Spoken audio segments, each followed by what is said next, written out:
Focus today. I'm your host, Perry Atkinson. And if you listen to this program often, you'll know that we talk a lot about business and the markets and these kinds of things, obviously very concerning. I'm very delighted to have with us today Bruce DeTorres. He is the Director of Communications for American Small Business League Don't Cheat Women Project. Yeah, he's an entrepreneur, podcaster, former marketing director for a publishing company, has a website, asbl.com, and there's the picture of the landing page, asbl.com, which is the American Small Business League. So, Bruce, good to see you today. How are you, friend? I'm well, Perry, and yourself? Great. Thank you for your time. This is good stuff. All right, diving right into it, the latest report on the Bureau of Labor Statistics showed that we added about 911,000 jobs, fewer than what was originally reported. What does this mean, and why is it important? It means a lot.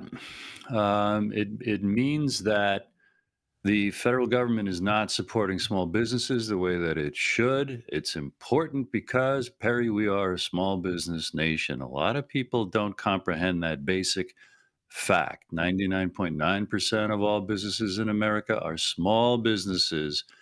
And in a more perfect world, the federal government would invest 99.9% of its efforts to support small businesses. And unfortunately, the opposite is true. It's really corporate captured, and everything we do and everything we could talk about today, Perry, about job creation, everything comes back to small businesses.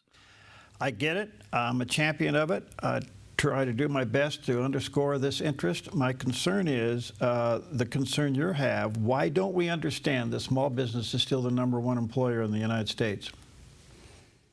What a great question. You know, Perry, if more congressmen and senators and candidates and everyone of influence understood that we are a small business nation, it would turn things around. The reason we don't is because of the corporate capture of our media, the corporate capture of our politicians, the corporate capture of the institutions of power at the federal and state level. That's why it's largely unknown how important small businesses are.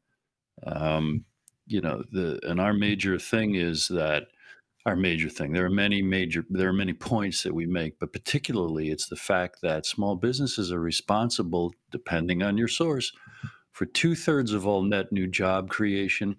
Sometimes it has even been acknowledged up to 95% of all net new jobs are created by small businesses.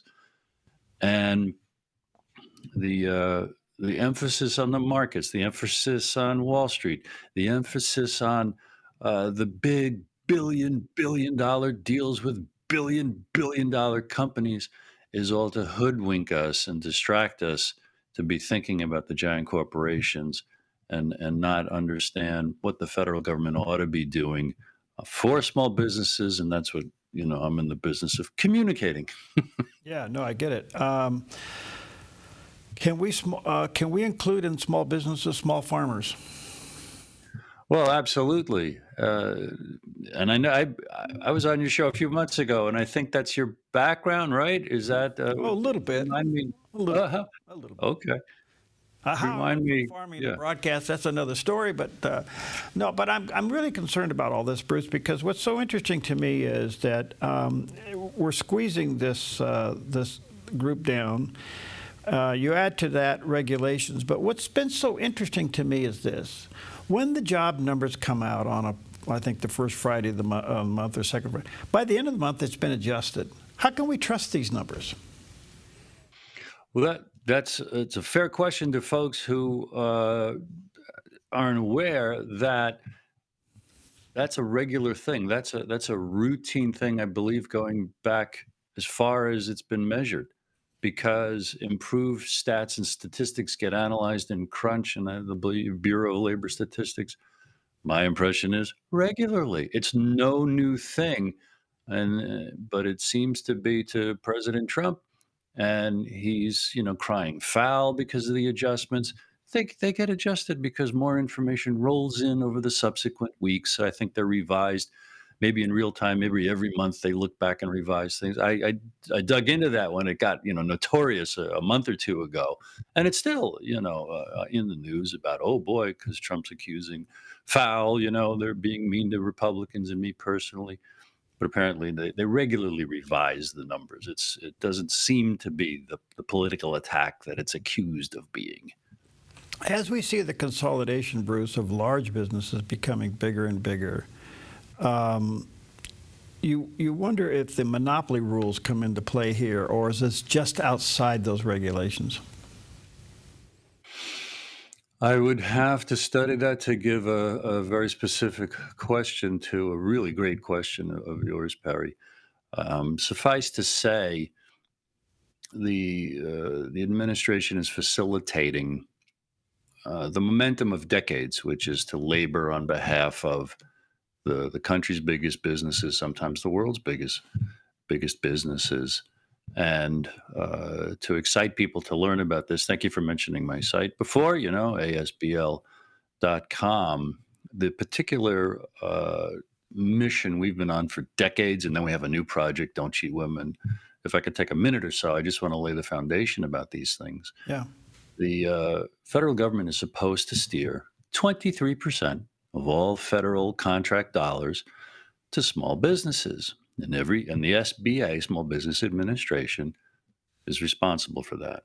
And every year they declare victory. They say, we met that goal, we exceeded the goal, how about a loan? Unfortunately, for decades, we have found in our 100+ legal victories that billions of dollars in small business contracts go to the country's biggest businesses. It's really a bit of a scam. And dozens of congressional investigations have found the same thing. And many reports from the SBA's own Office of Inspector General has found the same thing. There's when you see how they categorize businesses and how they exclude federal agencies from the overall contracting total, there's a great case to be made that as much as 97% of the federal procurement budget, $800 billion projected in 2025, goes to the 0.1% of companies that are big businesses. And the 99.9% of all businesses that are small businesses, Perry, get as little as 3 or 4% of the contract dollars that they're supposed to. Now, here's where it goes right to the job creation issue. The big companies that get those contracts, they don't create one new job to perform that work. They're already big. But small businesses would create millions of jobs every year if they got the contract dollars they are supposed to. In 2010, the chairperson of the Senate Small Business Committee said, for every 1% increase of federal contracts to small businesses, 100,000 jobs get created. If the 23% of those contract dollars actually went to small businesses, that would be 2.3 million new jobs, on top of the more or less 2 million jobs America creates every year. An economic boom, Perry, with no new taxes, no new spending, bipartisan, poured into Main Street, raising the economy as a whole everywhere. Wow. Do you think large corporate America may be painting themselves into a little bit of a corner with AI? Yeah, the human race, we might be painting ourselves into a corner with AI. It certainly seems to be aiding and abetting all the forces that are eliminating jobs, that are consolidating businesses, that are causing us to work from home, and the shrinking and the pressures that are shrinking small businesses. And that's my succinct answer to that. That's our impression. Yeah. I'm also seeing, Bruce, a shift in the types of small businesses, and a little bit of a case in point. Retail is quickly being replaced with online and big box stores. So small retailers are going out of business. But trades, small businesses that offer trade services, electricians, plumbing, et cetera, HVAC, those seem to be growing. Is that a safe assessment? I'll take your word for it. That's my impression as a layperson. I haven't crunched it in my position here at the American Small Business League. Well, the only reason I bring that up because I watched the shift. I watched small little strip malls that kind of changed their complexion from small retailers to more service-oriented businesses. So there's a shift going on. But to your point, I also am worried about how can I say this? The challenge, the stepping out and taking the risk as an entrepreneur to start a business is diminishing. I mean, America is really built upon people taking that risk and having that dream of owning their own business, but it's getting harder and harder. I have that impression, yet I also see reports that new businesses have been created, but here's a huge factor in the mix to discuss in many, many ways.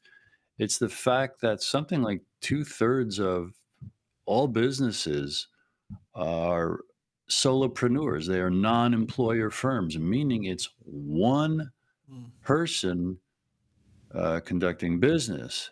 And I absolutely agree and see that retail is shrinking, so much being driven online, and the social cost to that, and I say the psychological cost to that, is immense because it alienates us from the people in our communities, and that's been tracked for decades.